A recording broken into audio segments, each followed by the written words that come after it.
1 महीना हो गया था उस चीज को डेटिंग करने में। हाँ, डेटिंग करते करते 1 महीना हो गया था। इनकी तबीयत खराब हो गई थी तो मैं इनको घर पे इनके मिलने के लिए गई थी पहली बार। जैसे ही घर आई मुझे पता नहीं था, मैं सो रहा था और जब मेरी मॉम ने इसको बता दिया कि मेरे को ऐसा लग रहा है कि मेरा बेटा शायद सीरियस है, तो मैं आपको सच बताना चाहती हूँ that he is younger than you. मेरी बहन फटाफट मेरे बेडरूम में आई और बोला कि मम्मी ने तेरा एज बता दिया। तो मैं पूरा ब्लैंकेट से ऐसे उठ गया, मतलब क्या वो इधर घर आई है और एज भी बता दी। तो बाहर गया तो ये रो रही है, तो मैं बोला क्या हुआ, तो बोला व्हाई डिड यू लाई। मैं बोला अगर मैं सच बोलता तो क्या तुम वाकई में मेरे से प्यार करती, वाकई में मुझे वो थॉट देती। तो फिर उसके पास भी जवाब नहीं था वो चीज़ के लिए। मैं बोला सो सी यू गॉट योर आंसर, अगर मैं तुम्हें नहीं बोलता तो तुम्हें वो फीलिंग्स नहीं आती। आज वो फीलिंग्स आ गई है, देन इट डजंट मैटर। मुझे फर्क नहीं है, मेरे मॉम और मेरी बहन को फर्क नहीं है। आज उनकी बदौलत हम दोनों साथ में हैं। उनने अगर सपोर्ट नहीं किया होता, because they were the one जिनने फैमिली को समझाया। मतलब काफी लोगों को पता नहीं, आज सबको पता चलेगा, लेकिन यस, डैड को जब उनने बोला तो डैड ने एक ऐसा लुक दिया कि वो लुक के बाद मैं कभी उनके सामने ही नहीं जाता था। और उस दौरान भगवान का खेल है या क्या है पता नहीं है, मुझे टाइफाइड हो गया था। तो टाइफाइड में मुझे एडमिट किया था, तो पापा को ये लगा कि ये भाई साहब इसके लिए बीमार हो गए हैं। मेरी बहन और चाबी मारने गई, पापा ये कुछ कर लेगा, उससे अच्छा आप हाँ बोल दो, ये देखो ये बीमार हो गया है। तो 4 दिन हॉस्पिटल में था, तो आए बेटा ठीक है तू शादी कर ले। एंगेजमेंट को हम लोगों ने 3 साल खींचा। व्हेन आई वाज टर्न 21, जब आप शादीशुदा। एग्जैक्टली 3 साल में मैंने बाय गॉड्स ग्रेस बहुत मेहनत करी, काम किया, एक लाइफ स्टेबल हो गई। और मॉम डैड को लगा कि ये इसके आने के बाद मैं सुधर चुका हूँ, मतलब मैं सुधरा हूँ। जैसे पहले मैं बहुत अयाश था, मतलब ऐसे काइंड्स का मेरे को लोग देखते थे, पर मैं ऐसा नहीं था। ये नहीं भी आती तो भी मैं काम कर लेता। आपकी तरफ क्या था भाभी जी? मेरे फादर नहीं है, तो मेरी मम्मी को मुझे समझाना था। तो मेरा यंगर ब्रदर, उसको मैंने बताया, तो हम लोग दोनों ने मिलके मेरी मदर को समझाया कि वो भी इसी चीज़ से डरी थी कि ये छोटा है तो अभी डिसीजन ले रहा है। इन्फैचुएशन होता है इस एज में बहुत, बाद में जाके क्या हुआ पसंद नहीं आया तो तुम्हारी लाइफ खराब होगी। वो इन सब चीज़ों से डर रही थी।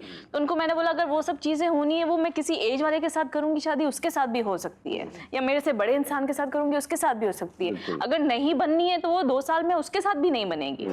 पर अभी मैं जिससे प्यार करती हूँ मैं उसके साथ रहना चाहती हूँ। फिर मैं इनसे मिलवाया। इनकी फैमिली से जब वो मिली तब वो बहुत शांत, मतलब तब तो वो मना ही नहीं कर पाई। अच्छा, बाय द वे इसके भाई और मेरी एज सेम है। तो मेरा भाई मुझे बोलता था, तो वो प्रॉब्लम थी थोड़ी। तो मेरा भाई मुझे बोलता था कि तुम पागल हो, वो मेरी एज का है, तुम्हें अक्ल है कि नहीं है। मतलब पर मुझे नहीं पता था पहले, तो अभी जब पता चला उसके बाद it was too late to come back, because I was already so much in love with him कि नहीं हो पा रहा था अलग रहने के लिए। तो जब आप पहली बार मिले थे एक दूसरे से, उस वक्त आप 18 साल के थे? ये 18 से भी छोटे थे उस टाइम, मतलब 18 ऑन द वर्च पे था। वो साल में मेरा बर्थडे था, तो ऑलमोस्ट 17 का था मैं तभी। 17 साल की उम्र। 17 साल की उम्र।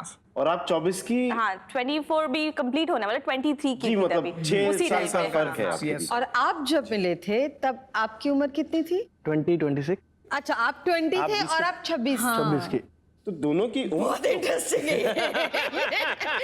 मैं लॉस्ट हो गई सुनते सुनते। अच्छा, ऐसे भी होता? आपके परिवार से बातचीत है आपकी?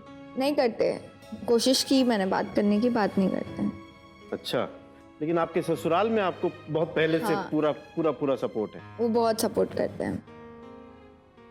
आपने इनमें से कौन सी ऐसी चीज थी जो एक्सप्लोर की शादी के बाद? इनको मैंने ज्यादा कभी कुछ अपने बारे में इतना बताया नहीं, पर जो भी पता चला वो मिलने पे जितना पता चला। क्या पता चला शादी के बाद? बहुत सारी बातें पता चली। सबसे इम्पोर्टेंट बात थी मैडम जी का गुस्सा। हफ्ते लगते हैं मनाने के लिए, मिन्नतें करनी पड़ती है, और मानती है 10 मिनट के लिए और 15वें मिनट पे गुस्सा।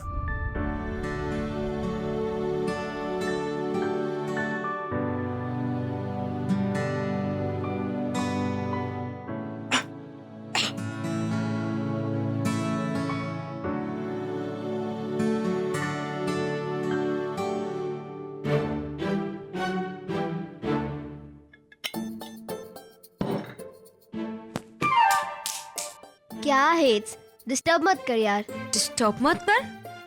बोल तो ऐसे रही है जैसे कोई बड़ा इंपॉर्टेंट काम कर रही है तू।